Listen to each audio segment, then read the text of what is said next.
And here we are in August, but they have the maximum profit. They told Congress that they were going to do how many jobs? They were going to increase it? 7,000. 7,000. I think we went down 7,000 instead of up 7,000. But they got billions to tell them that they were going to do this with the tax relief. So we say once again, no jobs, no deals. No jobs, no deals. No jobs, no deals. No jobs, no deals. Because what do we want? Contract. When do we want it? Now. What do we want? Contract. When do we want it? Now.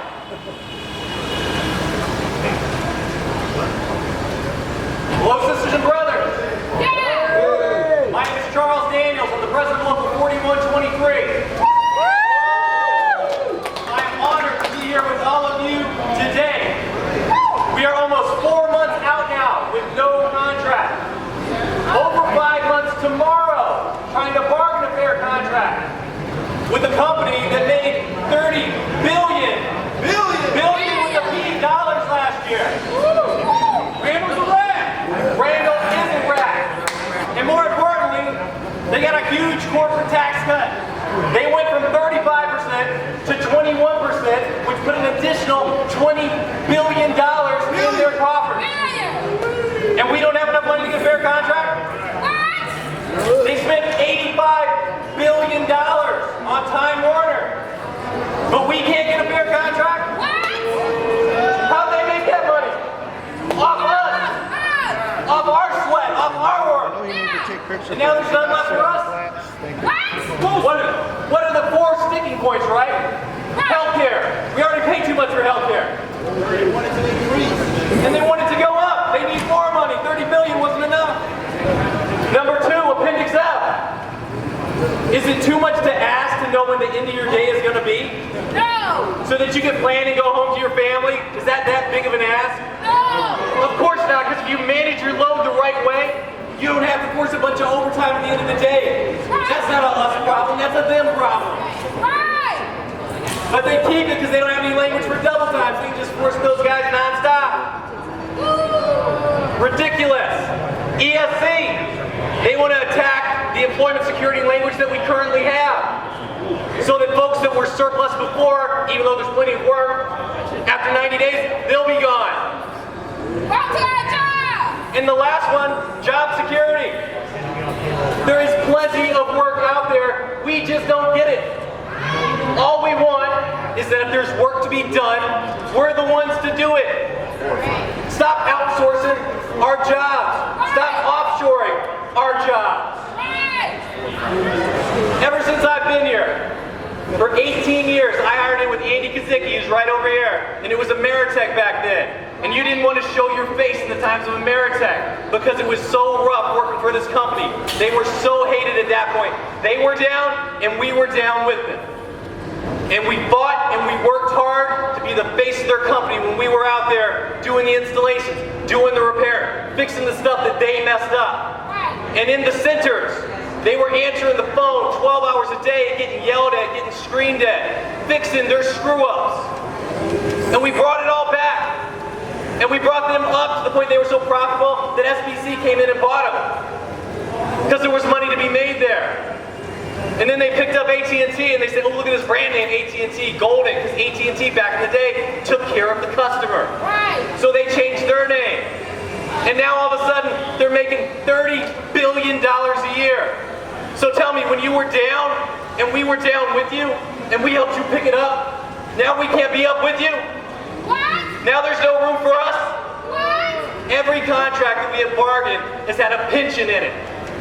Pension comes from the Latin word pensio. It means payment.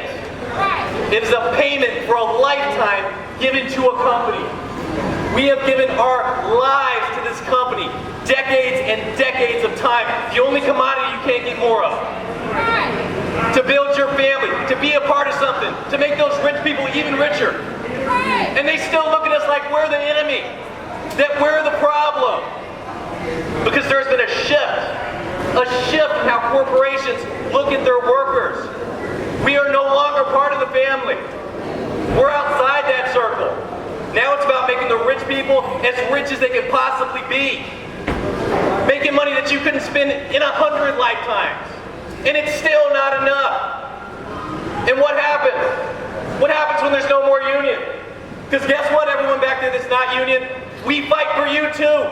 Right. We're the front line of defense. You think you have overtime, maternity leave, FMLA, benefits, weekends? You think you have all that because someone gave it to you? No! It's because people like us went out and took it. Yeah! Demanded it. Fought and died for it. And once it's gone for us, it's gone for you. They're not going to raise our health here and say, hey, you guys are cool. They're not going to dip into our pension and say, don't worry though, you guys are straight. That's not going to happen. So you can sit back and you can be complacent, but just realize they're coming for you next. So how do we fix it? I was in a garage on Friday and I was talking to Tech. No contract. He's like, what do we do to fix it? And I said, you show up on Sunday. You show up on Sunday and you say enough is enough. I'm not going to stand for it. That's how they changed everything in the past, and that's the only way we fix it in the future. We fight for it. We take what's ours. Because we earned it. An honest day's pay for an honest day's work. The pension that is at the end of this. The light at the end of the tunnel. The pot of gold at the end of the rainbow. The promise. The payment that we are due. That's what we're working for. That's what we're demanding. This contract they put out, no good. No security, no job, no deal. Because all they're going to do is work us for a couple years and then let go of us. And all that time, all that energy, all that life that you put into the company will be gone. For what? For rich people to get even richer? And they try to divide us, right? They try to say they're not the problem. They try to pit us against each other. They say that, you know, the issue has to do with creed or race or gender. They make us fight. Rob from us. It's the rich taken from the poor. It's the reverse Robin Hood. It's not Robin Hood. Now it's corporate hoods Robin.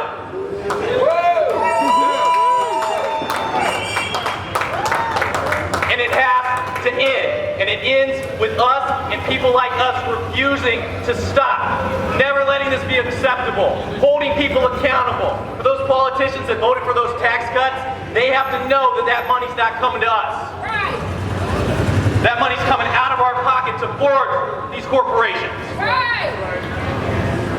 It's not welfare that's the problem. It's corporate welfare that's the problem. And I'm tired of paying for them. And luckily, it's not just us that are fighting for it. We got politicians that have our back. Lawmakers that have spent lifetimes sticking up for labor, sticking up for people like us. And it's up to us to support them.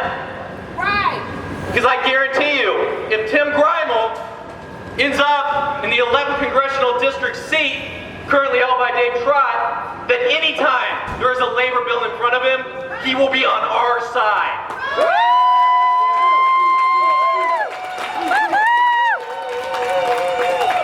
Anytime they tell you that the answer is to funnel more money to the rich people, Tim will be there to tell them that hell no, you're wrong. He has been with us from the beginning. When the contract expired, Tim was out there at midnight in the rain supporting us. When we had our rally in Detroit, he was there supporting us. Today, we are here in front of this building for the NAPJ to come out and get some exposure because AT&T's got deep pockets. And they pay out those mainstream medias to not talk about this right here. But they can't pay out Tim Grimal. So it is an honor to introduce the next congressman coming out of the 11th District, my friend, our friend, Tim Grimal. Good morning, brothers and sisters. It is an honor for me to be here with you this morning and to once again stand in solidarity with you. This battle is bigger than AT&T. Internally, this is an important contract dispute, and I'm going to continue to stand with you day in and day day out as we battle AT&T, because as we know, they lied when they said that they were going to add jobs. In fact, they've cut jobs. And so we're going to continue to fight for a fair contract with AT&T. We're going to continue to fight for more jobs, better pay, better benefits, and fair compensation. So this is a benefit, this is a battle that's been taking place across this country. It's not just AT&T, it's not just here in Michigan. This is a battle between working men and women here in Michigan and across the country, between everyday people and giant corporations that frankly don't give a damn about everyday people's well-being. And we've got a Republican majority in Congress, we've got Trump in office, and they don't give a damn about everyday people either. That's why we see these day in and day out attacks on working people, not just by Snyder, not just by the state legislature, but by Trump and the Republican majority in Congress. And so we start by winning a fair contract with AT&T, and then we go from there and we win social justice across this nation for workers everywhere by making sure that corporations pay their fair share and that working people get the jobs and justice that they deserve. Thank you. Keep up the fight, brothers and sisters. I'll be there with you every step of the way, day in and day out. Let's make sure that we win a fair contract with AT&T and win justice for every single American. Thank you.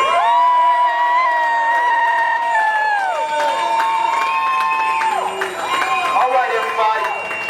With that being said, they have requested, because this is private property, that we either walk down to the Riverwalk and finish our rally, or we walk across the street and finish our rally. Cross the street. I got a news camera now, so we don't get too far. So I say, we got a news camera here. We might want to just step off of this landing right here, so we won't be on their private property. All right. Because we know that the bottom line is, if we don't have jobs, we won't have a deal.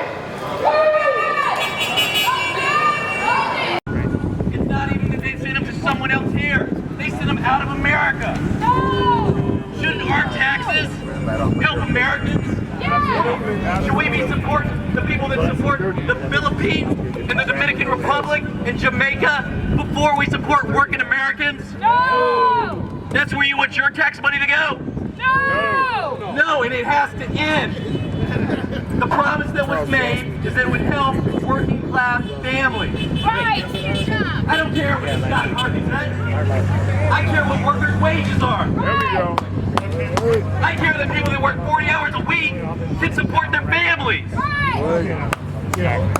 I care that people don't have to go out and get local jobs because the jobs they're in won't let them be full-time because they don't want to pay for their health care. Right! Because it's too expensive, because we gotta pay these big pharmaceutical companies. That's what I care about. Me too! So no jobs, No deal! and no justice, No peace! no jobs, No deal! no justice. No peace! It has to end.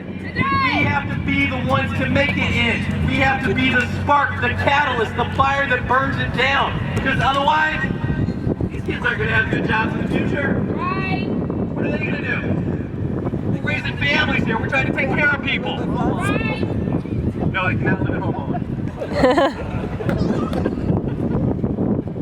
This is my 5-year-old daughter, Lillian Anna Daniels, right here. Woo! And every day I go to work so that this little girl can have a better life. And all I want is a contract that lets me get to those 30 years so I can grab that pension and support my family. All I want to do is work. That's it. And I'm the enemy? She's the enemy?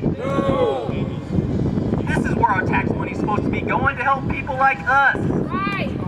People that love their families and love their country. And all they want to do is have an honest day's pay for an honest day's work. And when it's all done and they've given their life to that company, because companies, they used to be families too, but they're not anymore. Corporations have bought and paid for this country. And they keep enacting legislation that pushes us farther down. Right to work, Janus, Citizens United, That's all corporations being treated like people and leaving the people behind to be treated like garbage. And it's wrong. I appreciate all of you being here today to stand up and say that it's wrong. Because you're here for my family. And I love you because of it. And I'm here for your family. And I know without a shadow of a doubt that when we fight, we win. Yes. And I know that we will win this. Yes. Because when I look at you, I know that you're not going to let down my family. Right. And I'm not going to let down your family. Okay. And Tim's not going to let down any of our families. Right. And if we stay together, we will win. God bless y'all.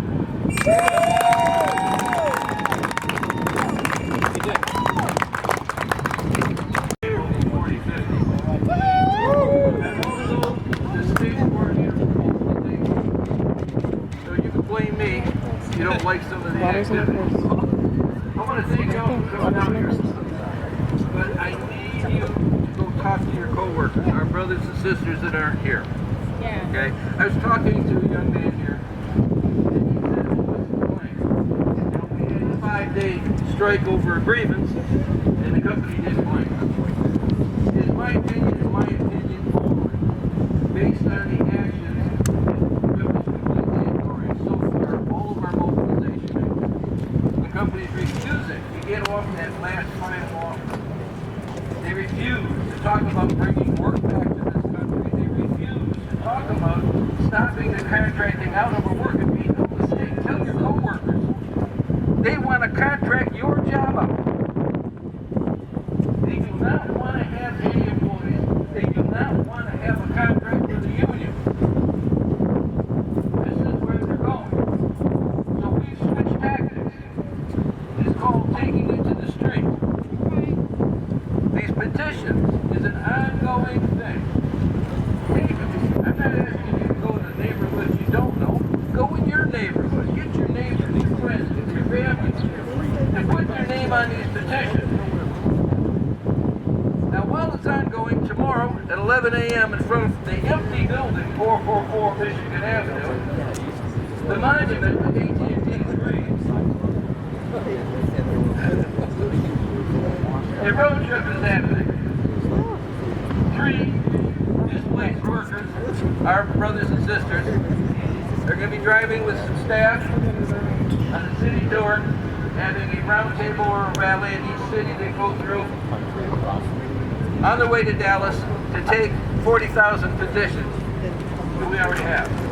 Right. And they're dropping off at AT&T headquarters. Our plan to the street is to embarrass AT&T. They don't care about anything but their image.